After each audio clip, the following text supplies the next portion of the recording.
If you think Hurricane Lee is causing ruckus in the Atlantic, just wait until Invest 97L gets his act together and trudges off to the west as future Hurricane Nigel. This storm wants to cause some chaos.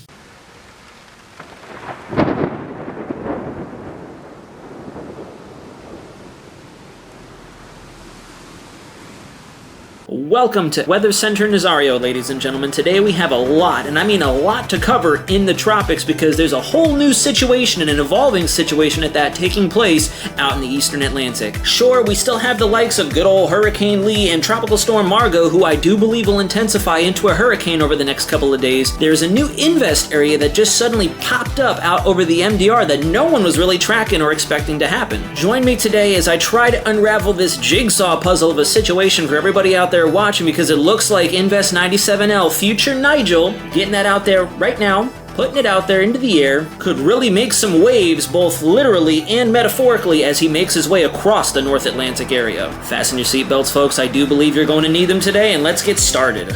Hello to all my lovely viewers, and welcome to your Sunday afternoon tropical update with Weather Center Nazario. We're taking a look at the National Hurricane Center homepage. We always have to start here just so we can get a very good, broad understanding of what we'll be discussing for today's episode. And you can see across the Atlantic, we're starting to get a little chaotic again, and I know you're probably fixating on those two yellow X's off the African coast, but we have to first point our center of attention towards Hurricane Lee. He is still out there, and he is going to linger out there for at least another 7, maybe 8 or 9 days maximum before he finally transitions far enough to the north to no longer pose a significant threat to anybody for that matter. As of 11 a.m. this morning, we are starting to see a re-intensification trend in his center of circulation. We're back up to 110 mile per hour sustained winds in his center with a deepened pressure of 958 millibars. We are starting a downward trend in that central minimum pressure, which does show we are going to start to see some re-intensification now that we finally moved downstream enough from the TUT, or the tropical upper tropospheric trough, that was really impeding and creating a tremendous amount of wind shear over his uppermost portions of the convection surrounding that eye wall and the core of his intense thunderstorm activity. Taking a closer look at the anticipated track provided by National Hurricane Center, the official source for all this tropical activity, by the way. If you haven't been keeping up with NHC, you're doing something wrong. I'd like to think that my experience helps present this information in a pretty candid way, but NHC and all of our tropical meteorologists are going to be your number one source for everything concerning Hurricane Lee, Margot, and what's on the horizon blooming out in the eastern MDR. Taking a look at his current projected path, you can see that there is a window of opportunity for this storm to deepen down again and become a major hurricane. Do I think we're going to see a Category 4, or God forbid I say a Category 5 again like we did 2 or 3 days ago? No, I think that window of opportunity has officially closed for this storm, and it was eroded much more substantially than we were forecasting previously. The National Hurricane Center themselves were thinking this was going to maintain major hurricane strength, and unfortunately he just wasn't able to do so. With that breaking down effect created by the shear aloft, we've also seen a little bit of dry air that's still surrounding the storm that was once closed off thanks to its intense convective towers right around that center open up, and we are seeing a bit of that intensity evacuated. Now that that shear is no longer an issue and it can wrap around again, we will start to see that dry air shut out, and we could see it maintain its major hurricane status before it makes that turn to the north. Bermuda, I hope you're still watching closely, because you're not out of the woods just yet. You are still on the dirty side of this storm, and you are well inside this forecasted cone as of Friday morning, and this could still wobble further to the east. We're still patiently awaiting to see what kind of synoptic dynamics are going to take shape over the Great Lakes northeastern CONUS and push southeasterly to pick this storm up. It could still be a little later than anticipated. It could be sooner depending on its forward progress over North America. That remains to be seen. You can see we're on Sunday morning right now in terms of this 11 a.m. advisory, and we're going to still see this storm out there right around in the same general vicinity of the southwest, and we're still going to see this storm kicking it out there over the western Atlantic until Friday. And Friday, I do believe, is when we're really going to start to see its forward movement really accelerate now that that trough axis in the front at the surface has a hold of him and can get him out of this area. We're tired of talking about Lee. I know I speak for a lot of us when I say that, but we still have to monitor. There is no official landfall point pinpointed just yet, and it could still be a huge player and a lot of folks in its projected path as we go down the line into next weekend. We're coming over to Margot real quick, and honestly, I'm going to tell you now, this is one piece of the puzzle. Margot is going to be a huge influencer for what 97L well and its counterpart over the MDR do over the next 7 to 10 days, and I'll tell you why. But first, let's get through this 11 a.m. advisory. Winds are 50 miles per hour in the center now, moving north-northwest at 9, so she's also taking her time out there over the central Atlantic. And I'll tell you the truth, despite this very narrow forecast cone between now and 8 p.m. on Tuesday, there's no saying what this storm is going to do once we get past Hump Day next week. It just looks like there is such a raggedy mess of spaghetti plots associated with this storm that that's exactly why I mentioned this is going to be the key to unlocking exactly what happens with our two new disturbances over the Cabo Verde Islands and just to the south of their location off the African coast. This storm is still projected to become a hurricane, and we are seeing some pretty good intensity guidance agreement that this will take shape. If you look at her on satellite, she's looking a lot more healthy. We've moved beyond a lot of the sheared environment that she was encountering earlier this past weekend and earlier at the back end of last week. However, I will say it looks like some of the outflow off of Hurricane Lee and the tut that was also weakening him down a little bit is starting to play a role on its northernmost apex. And now finally, the moment we've all been waiting for, at least the moment I've been waiting for. We have two new disturbances out there in the East Atlantic, one of which has just made its way off the African coastline. The other is just off to the west-southwest of the Cabo Verde Islands. Both of these look ideal for further development over the next 5 to 7 days, and they're both highlighted at a 30% chance of development within the next 7 days. One of them, 97L, is going to be a huge player in what unfolds over the tropics as we go through next week and even the week after that. I personally have never seen so much variability in a system before, and it's all in part because of where Lee is and where Margot is at this time, especially Margot. Margot, despite being a minimal tropical storm right now, eventually intensifying into a Cat 1 hurricane is going to play such a vital role in where this storm tracks once it develops into a depression. By the end of this week, if not maybe middle of the week this week, I'm still thinking we'll see something take shape by Wednesday, Thursday, but we'll see. It is also heavily sheared at this time. You'll see it's a very lopsided disturbance. We do have a center that we can find on visible satellite, but the thunderstorm activity is well off to the west, and there's an exposed center right now, so it's going to take its time. It's going to take its time and meander out there over the MDR before it can finally push west and start to get its act together. Here's a broad look at our North Atlantic basin right now. You can see that Margot has seen some tremendous thunderstorm activity flare up around its center, albeit it's still kind of sheared off and biasing the north and eastern flanks of this storm. You can also see what was impacting Lee over this direction. All this cirrus blow-off is wrapping around this tut area of, you can also see the likes of Lee finally starting to wrap up and get a little bit more of an organized center of circulation there. It looks like that eye wall core is finally coming back together again. We have no exposed flanks around that center, so I do anticipate we'll have a major hurricane again by the time we see an update this evening from NHC. These are our two next disturbances. Both of them don't look very impressive, especially in comparison to what we have in the tropics right now that we're paying attention to. And we also have this very interesting flare-up of convection just to the north of South America and just to the north of the Panama Canal area. I don't believe we'll see anything come out of the Caribbean right now. There are no ensemble plots or any model agreement in terms of what our deterministic plots are calling for in terms of development, but it's still worth watching for, albeit it's very dry out there. We're in an unfavorable setup for any kind of development in the Caribbean at this time. Both of these disturbances, 97L in particular, are going to have to be monitored as they move west through the main development region. Again, guys, I'm just going to draw a general idea of how wide the basis of all the models tracking these entities are. We could see some want to track it up straight into where Margot is moving at this time. Others want to take it all the way into the Caribbean and then develop it into our next tropical storm, i.e. Hurricane Nigel. I'll switch my ink here real quick and I'll show you just how much of a margin of error that is if it decides to go one way or the other. And I'm just going to draw a gigantic box of yellow. I'm not even kidding, guys. When we get to the ensembles, the models are having a very tough time indicating where it is this storm will likely track. We don't have agreement even within the next 24, 48 hours. We could see it start to move off to the north and follow suit with what Margot is paving the way in terms of a path of least resistance for it to follow.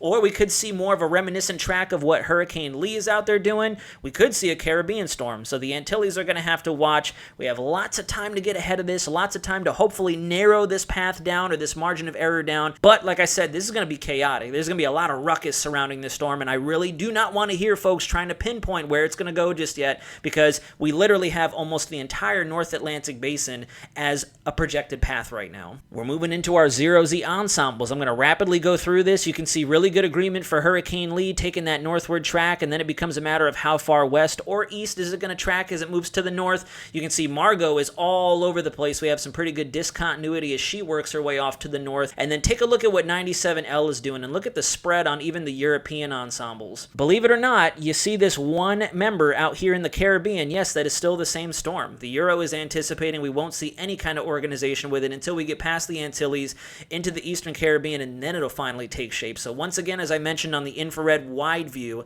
we have a European margin of error from the central Eastern Atlantic all the way into the Caribbean Sea. So right now there is no consensus, no confidence on where this storm is going to go, and there really isn't too much confidence on when it's going to develop, because if you look, we're not seeing a whole lot of agreement in terms of tropical depression intensity, let alone storm or hurricane intensity, until we get to this point in time, which is already 260 some odd hours out into the future. This is the 21st of September we're looking at right here. You can see the same thing on our GFS ensembles. Both Margot and Lee are doing what they're supposed to do until we see this fanning out of the members for Tropical Storm Margot, now Hurricane Margot at this point. And look at what the ensembles do for our invest area. Look at how they just spread out in all directions. We even have some members agreeing that it could possibly go back towards Africa. So there is no saying what this storm is going to do, and that's why I think it's going to be very chaotic. What is concerning is we've had some pretty decent agreement, and if you rewind a few episodes ago when I made that hypothetical scenario up at the back end, you can see that we have some members bringing it through the Caribbean and driving it up towards Florida once again because of all the potent cold fronts, high pressure systems, and long wave troughs we've had exiting the East Coast that is saving us, or that are saving us from Hurricane Lee currently. At 72 hours, you can see we have a very high likelihood, at least a 50-55% chance we'll see development into a tropical depression. As you work your way off through time, those odds are now staying in agreement that we will see a tropical depression now. Yesterday and the day before when I reported on this storm, we saw probabilities begin to decrease once you got beyond 96 or 4 days out. Now you can see that they're holding consistency, and at 216 and 240 hours, I'll even go back to 192 hours if you look real closely. I'll use my Epic pen here to highlight this. You can see that there is an enormous margin of error once it gets to the central Atlantic as to where the Euro wants to track it. It's very hard to see on this probability chart because you're kind of just looking at mucky, cloudy colors in terms of the probabilistic stats that the model's spitting out, but if you kind of look at it from a backed up perspective, some of them want to take it westward, some of them want to take it north. You can see the same thing if we transition over to our tropical storm probabilities. At 168 hours out, we start to see some agreement that we could see a tropical storm take shape. At 192, those odds go up. At 216 and 240, they do as well. And then at the back end of the 0Z run at 264, you can still see that huge margin of error. Some want to take it due west-northwest into the Bahamas towards the southeast United States. Others want to swing it up in hot pursuit now of Hurricane Lee. So it goes without saying, we have a huge area that this storm could possibly move through. There is no honing in on a potential track, even within the next 24 hours. It could go wide left, it could go wide right, it could swoop north, it can swoop northeast. It could continue west all the way through our Caribbean. We have to watch this one, everyone. As I mentioned earlier in this video, Tropical Storm Margot and Hurricane Lee are going to be our key contributors as to where this future cyclone tracks. As of right now, it's too early to even get an idea of where it's going to be tomorrow. But as we go down the road, we can start to see what the synoptic pattern does not only over the Atlantic but over North America to start kind of getting a bit of a theory put together on where it will likely be as we get into the middle parts and late parts of this upcoming week. This is our 500 millibar geopotential heights right here, and if I go through time, you can see that good old mid-amplitude ridge over the North Atlantic region, and our two named systems tracking their way through, entrenched beneath its axes. Here comes our trough over the Great Lakes and mid-Atlantic states, preparing to pick Lee up and swing it off to the north. Now, this is indicating a bit stronger of a trough and upper low associated with this cold area. So this is a good sign. We could possibly see it evacuate further to the east and avoid a substantial landfall, at least in terms of Hurricane Lee. As that trough works its way over the apex of the ridge, we start to see it break down and become all sorts of discombobulated, and then we have Lee finally transitioning up into the eastern Canadian provinces. Should miss the United States. It's still very far out to say. We have such wide ensemble spread up there, so So it goes without saying, still worth monitoring, but you can start to see our entity in the Central Atlantic taking shape. And the reason I want to make sure that we know that Lee and Margot are going to be key contributors, at least earlier in the life cycle of this storm, is because in their wake, they're going to leave small channels in the synoptic pattern for this storm to move. That's why, if you remember when we were looking at the ensemble, some want to take it due north and follow Margot. Other ensembles suspect that it won't be strong enough to play as much of a role on the big picture weather pattern over the East Atlantic, so others want to take it west until it can finally get in the wake of Hurricane Lee and follow his path that he's carved out in the synoptic setup. Others don't think either of these storms are going to make as much of a substantial play in our big picture weather pattern, and that's why we have some features, or I should say some ensembles, working it through the Caribbean and maybe even into the Gulf of Mexico. So a tremendous amount of moving pieces in this situation. Future Nigel is definitely going to cause chaos. It's going to have Weather Center Nazario scrutinizing every small sliver of data that I can to give you guys as accurate of an assessment as we go forward, because it's going to be essentially like National Treasure for you fans out there of the National Treasure franchise. We're going to be looking at clues and hints and whispers of what this storm's going to do over the next few days. The Euro Normalized Mean Sea Level Pressure Anomaly chart does a great job of indicating the two paths that this system can take in the near-distant future. As the Euro builds it up, we can see that blue shading over the MDR finally getting its act together, developing at least into a low-grade depression as it moves west-northwest, and in this model scenario, it wants to follow in wake of Hurricane Lee and track up the eastern seaboard, potentially impacting eastern Canada, at least on the 0Z run. This is the one deterministic plot that the Euro has given us 0Z last night. So we'll have to continue to watch for trends and follow the trends as our breadcrumbs towards deducing exactly what the system could do once it gets out of the eastern Atlantic. The GFS has been trending very, very good in terms of its run-to-run consistency, and I'll tell you right now, it's looking very concerning for the Carolina coastline. This is 12Z today, and you can see that Lee is out there expected to get picked up by that front high-pressure system working its way off the mid-Atlantic northeastern states, and this current iteration of the model also steers it clear of the northeastern United States and puts it into Canada. And if you fixate on the central Atlantic just exiting our main development region, there is our next storm deepening down into a major hurricane again, trying to go head-to-head with the intensity we saw with Lee a few days ago. And unfortunately, in wake of Hurricane Lee, which is why we also really need to pay attention to this, look at all this newly formed high pressure that's brought on and been induced both by the frontal system and the wake of Hurricane Lee. We have all that sinking air back behind him that's only going to reinforce that high pressure building in. As we go a little further in time, the storm maintains intensity, stays a major Cat 4 hurricane before turning its sights to the northeastern coastline. And if I go back to 060 at the same time, just further offshore, ever so slightly, maybe 50 to 100 miles, and if I go to 0Z last night, kind of paints the big picture for you guys. When we see run-to-run consistency like this, that's when we begin to get concerned with who could possibly be in the path. Now, I will caveat that by saying we are deep in the realm of La La Land, as I've said before on Weather Center in the GFS. This is the only long enough range model that can give us an insight on what it could possibly do, and for it to have consistency over now 12 hours, it could be even more consistent as we get into 18 and 0Z tonight. We'll have to keep an eye on it. Again, these are breadcrumbs right now. We're just kind of getting an overall perspective of who could be influenced by this storm by late September. I'm going to quickly blow through the CMC because this is another scenario that could play out where it wants to push the storm in between our two circulation centers. You can see a high pressure building in the wake of Lee and a high pressure in the wake of Tropical Storm Margot, and so the Canadian model wants to take a tunnel in between the two storms and kind of create a path of its own. So again, this further reinforces my hypothesis that we just have to watch. There's nothing else to kind of say. There's no hype surrounding this future system. Right now, it's all a wait and see game. There's really no telling what it can do because all of our different model platforms see a different state of the synoptic environment over North America and the North Atlantic. So it's anybody's guess right now. Here's our current 97L model intensity, so we even have a wide spread in terms of what this thing could do in terms of strength. Some want to mainly keep it as a depression. We have a good fair amount of agreement that we could see a tropical storm out of this system during the initial phases of its life cycle. Others are finally dipping into Category 1, Category 2, and even major hurricane status with this storm as we get way into the future. I wanted to bring up this here. This is the track density for 97L. The yellow shading here is where this storm could track, and you could see it's essentially like a kindergartner took a highlighter and just decided to bubble in a whole large area of a North Atlantic map. None of the models are really doing a good job in terms of where this system could go. We have a decent, I'll say a decent, maybe 25% amount of good agreement that we'll see it track to the west between here and here.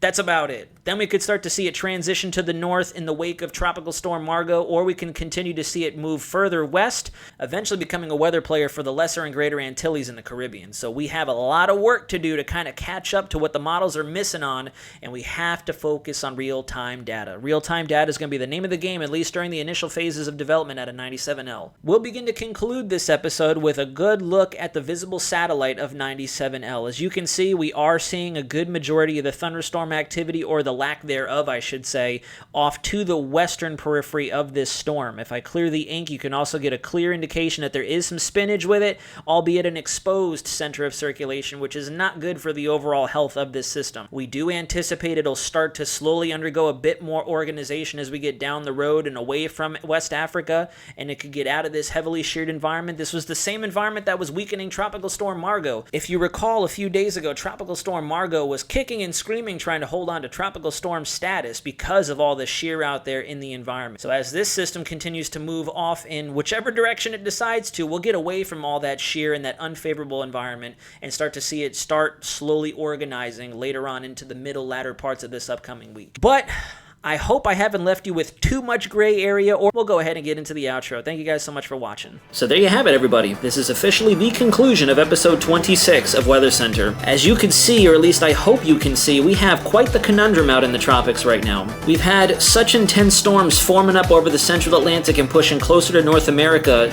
Now we've got Lee out there, who's still going to hang with us at least for another week or so, give or take on how fast he picks up momentum to the north. And this future storm, Nigel, really could throw a wrench in exactly what the pattern has looked like over the last few days that's helped keep Lee away from a major landfall. This week is going to be very interesting for us, not only in the Weather Center, guys, but I'm sure National Hurricane Center and the likes of meteorologists far and wide are going to have their work cut out for them as we try to get ahead of this new system that really hasn't given us a chance to breathe with all the content and the news coverage we've had for Hurricane Lee. Like I said at the very beginning, Nigel's going to cause some ruckus. He's going to try to create a smashing impression on the tropics this year. So 2023 today is the official peak of hurricane season. There's a lot still in store for us, guys. But for the meantime, let's go ahead and set back, prepare for tomorrow, a new start to the week. I hope you've had a wonderful weekend, and I'll see you then. This is Weather Center Nazario, signing out.